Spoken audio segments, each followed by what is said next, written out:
started up a business, you know, it's a difficult time financially often. So what did you guys do when you started the business, and how did you manage the finance side of yourselves personally and the business?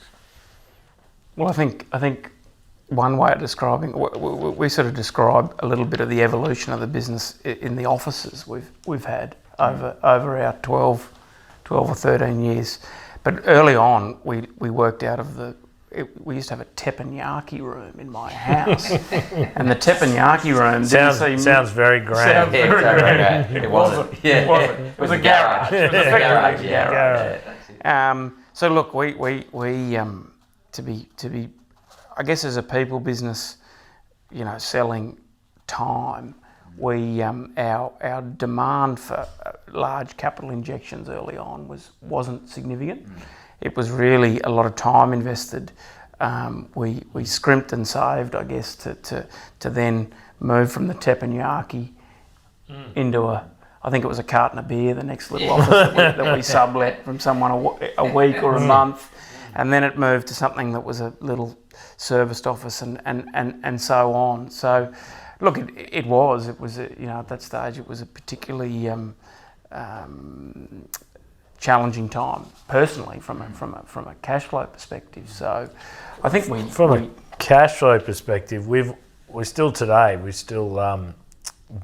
as directors fund the business by delaying our distributions to ensure that we can pay our obligations, so that there's a slight delay there, and so that's how we've always done it, and fortunately continued to do it, so we don't have we're not paying for cost of money or loans, etc. One thing I would add is that looking back, I think we were so immersed in our business that I didn't really have time to think about super and retirement financial position. I was just concentrating on building the business, and if I could go back, I would have preferred to have met someone like yourself early on and had that commitment. Well, I don't think we had the time to read you know, what markets were doing well and what shares were doing well and how we look after that position into the future,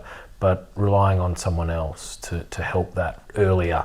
Yeah. And I guess it goes back to being conservative.